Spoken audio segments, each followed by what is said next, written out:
17 वर्ष पछाडि म एउटा जग्गामा जाँदैछु आज। अहिले भन्दा 17 वर्ष अगाडि चाहिँ म एउटा ठाउँमा ड्युटी गर्थेँ र त्यो जग्गामा म बसेको घर, जुन चाहिँ घरमा म बसेर ड्युटी गर्थेँ, त्यो घरको छोरा मरौ भएको छ र त्यो जग्गामा जाँदैछु। 17 वर्ष भएछ म त्यहाँनिर गएर काम गरेको। अनि त्यो जग्गा चाहिँ हाम्रो घरबाट 120 किलोमिटर टाढा हो, सिक्किमभित्रै हो तर 120 किलोमिटर टाढा हो। र त्यो कुन जग्गा हो म आज जाँदैछु, म देखाउँछु आज तपाईँहरूलाई। त्यो जग्गामा 17 वर्ष अगाडि कस्तो थियो र अहिले कस्तो भएछ, चेन्जेस के आएछ। म एकदम एक्साइटेड छु त्यहाँको त्यति बेलाको मान्छेहरू भेट्नको लागि। र एक्साइटेड पनि के भन्नु, एउटा दुःखको काममा गएको तर भए पनि अब त्यहाँ थुप्रो मान्छेहरूसँग भेट हुनेवाला छ।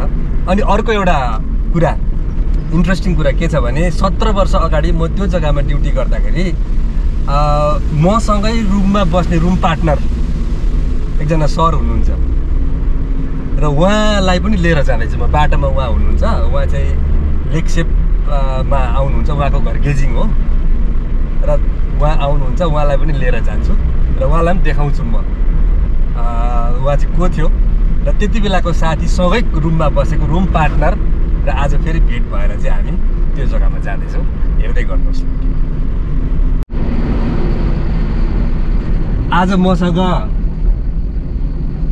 को छ गाडीमा भन्दा चाहिँ मेरो छोरी पनि छ, ठुलो छोरी। ऊ चाहिँ म जतिखेर लाब्दाङमा ड्युटी गर्थेँ त्यति बेला 17 वर्ष अगाडि मैले अघि भने, त्यति बेला ऊ जन्मेकै थिएन। त्यहाँबाट म उता हुँदाहुँदै उसको जन्म भयो।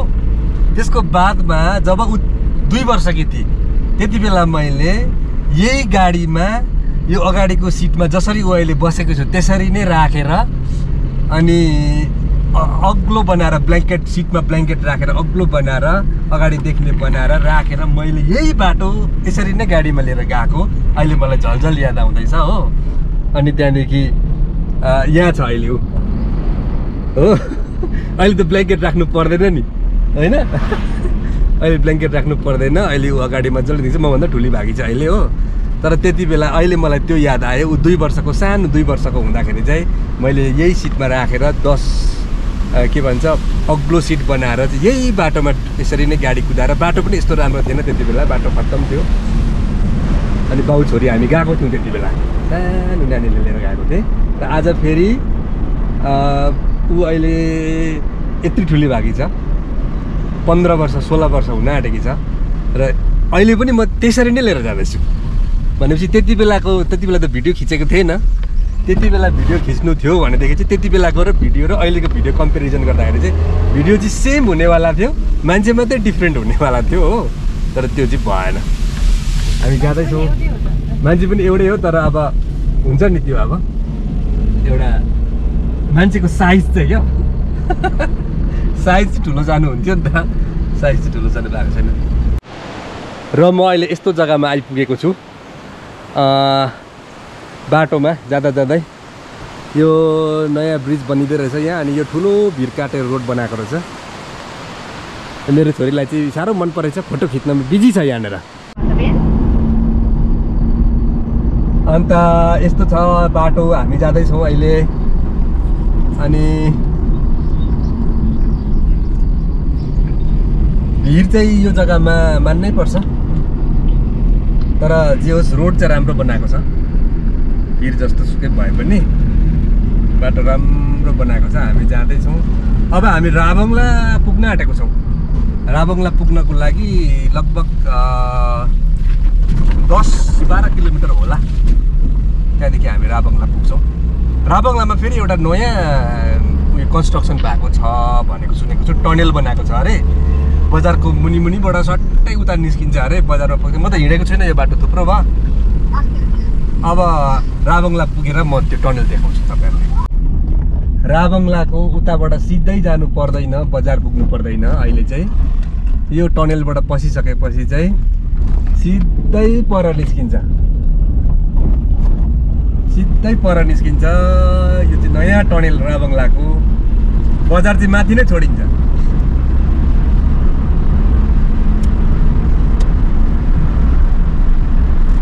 लामो टनल बनाएको छ है।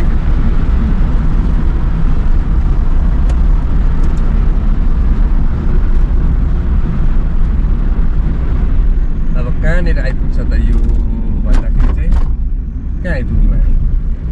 कहाँ आइपुग्नु? ए राबङ्लाको बजारको यतापट्टि आइपुग्ने। राबङ्ला सक्यो। जिन्दगीमा कहिल्यै नहिँडेको बाटो, कहिल्यै नपुगेको ठाउँ आज हामी जाँदैछौँ बाउ छोरी। अनि यहाँ चाहिँ यो जुन चाहिँ राबङ्लाको एनआइटीबाट ओह्रालो जाने बाटो तल रङ्गीतको पुल निस्किन्छ अरे भनेर, त्यो मेन हाइवे चाहिँ अहिले अन्डर कन्स्ट्रक्सन छ। अनि त्यसले गर्दाखेरि त्यो बाटो अप्ठ्यारो छ भनेर चाहिँ मेरो साथीले यो बाटो रिकमेन्ड गरेर यो बाटो आएको। बाटो चाहिँ लामो रहेछ, तर बाटो सानो राम्रो, गाउँ बस्ती मजाको डिप भिलेजमा गोरु जोत्दै गरेको पनि देखियो हामीले। किनभने आजकल त मान्छेले गोरु जोत्दैनन्, ट्र्याक्टरले नै जोत्छन् गाउँ बस्तीतिर पनि, तर यहाँ चाहिँ गोरु जोत्दै थियो एकजना मान्छेले। बाटो चाहिँ यस्तो छ, सानो छ तर पनि राम्रै छ बाटो। यहाँबाट पारिपट्टि हेऱ्यो भनेदेखि चाहिँ टासिटिङ बजार देखिँदो रहेछ, डाँडाको टुप्पोमा टासिटिङ बजार देखिँदो रहेछ। अनि त्यो जग्गा पुग्नुपर्छ, त्यहाँ टासिटिङ पुग्नुपर्छ, टाढा माथि डाँडाको टुप्पामा टासिटिङ पुग्नुपर्छ। यो जग्गामा चाहिँ मैले अम्लिसो चाहिँ यति बेसी देखेँ कि अम्लिसो जतासुकै रोडको छेउछेउ तल्लोपट्टि माथिल्लोपट्टि यति बेसी अम्लिसो। सायद गाई मजाले पालेको छ होला यहाँतिरको मान्छेले जस्तो लाग्यो मलाई अम्लिसो देख्दाखेरि चाहिँ।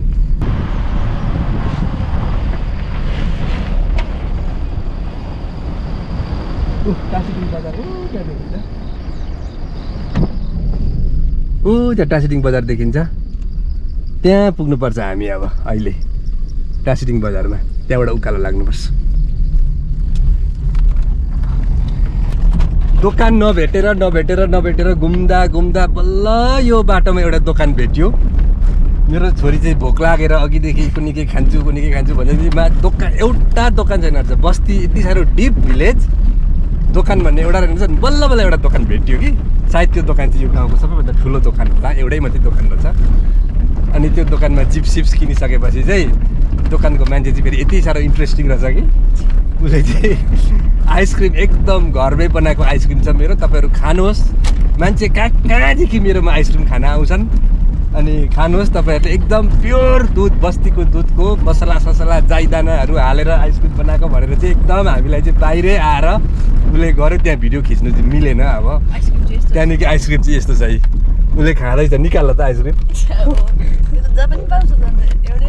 आइसक्रिम चाहिँ यस्तो रहेछ हो। खै म पनि टेस्ट गर्नु चाहिँ अलिकति कस्तो रहेछ कमेन्ट गर्नु भनेको छ उसले। आइसक्रिम खाएर भरे फर्केर आउँदाखेरि कमेन्ट गर्नु भनेको छ उसले।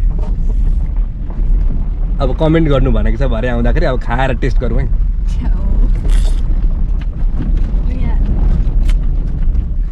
मिठै रहेछ आइसक्रिम त, बस्तीको आइसक्रिम अरे। उसको आइसक्रिम खान चाहिँ कहाँबाट आउँछ त मान्छे भन्थ्यो। अब भन्न चाहिँ हो कि होइन उसको कुरा चाहिँ, तर कमेन्ट गर्नु भनेको छ फर्केर आउँदाखेरि उसले। तपाईँ कहिले फर्किनुहुन्छ भनेर सोध्यो हामीलाई, हामी भरे फर्किन्छौँ भनेको। एकदम फर्किँदाखेरि तपाईँहरूले यो आइसक्रिम खाएर कमेन्ट गर्नु भनेको छ। अब यसले खाँदैछ, राम्रोसँग खाऊ है, भरे कमेन्ट गर्नुपर्छ नि।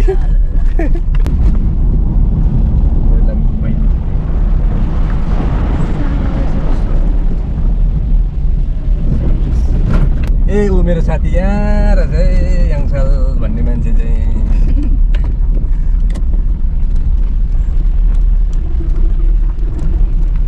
ए भन्दै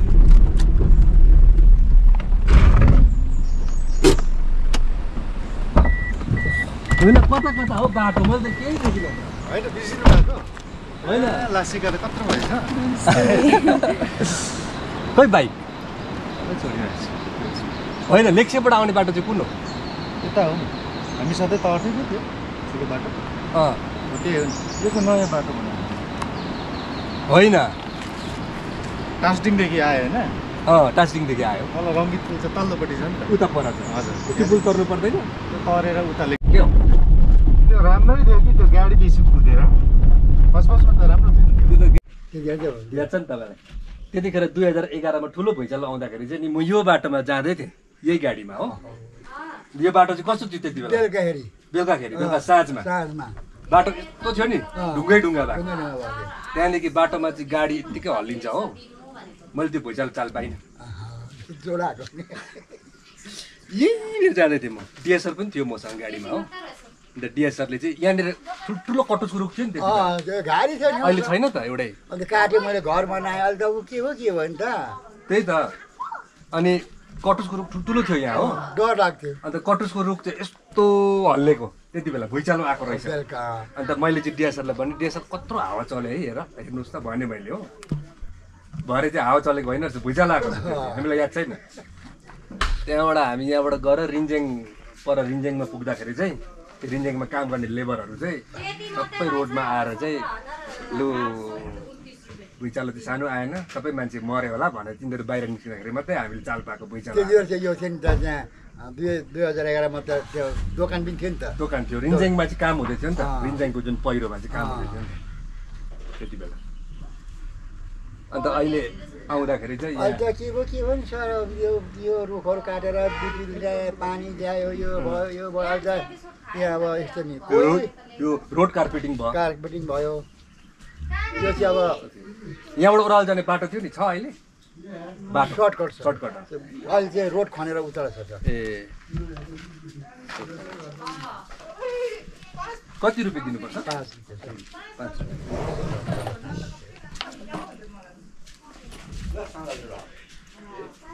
धन्यवाद हामी लाब्दाङ गएको त्यो हाम्रो डिएसआरको अस्ति छोरा खसेछ हो हामी गान्तोकबाट आएको अन्त अस्ति जानु पाएको थिएन अन्त काम त सक्यो होला यसो पुगिराखौँ भनेर हुन्छ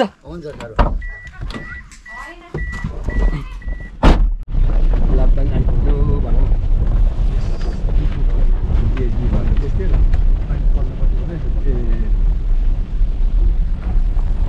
उचित चाले बारेको हो नि त्यो होइन के चाहिँ त्यो घर हो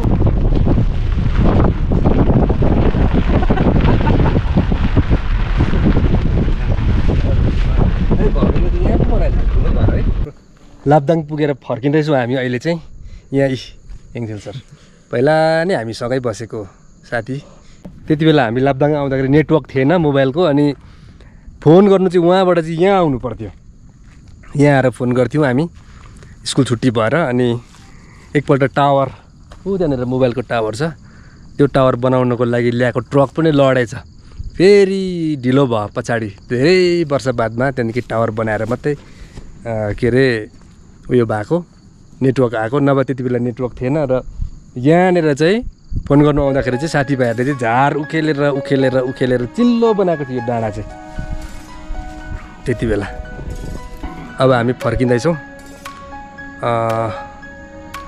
र यो के अरे भिडियो पनि म यहीँ एन्ड गर्नु चाहन्छु आजको see you again bye by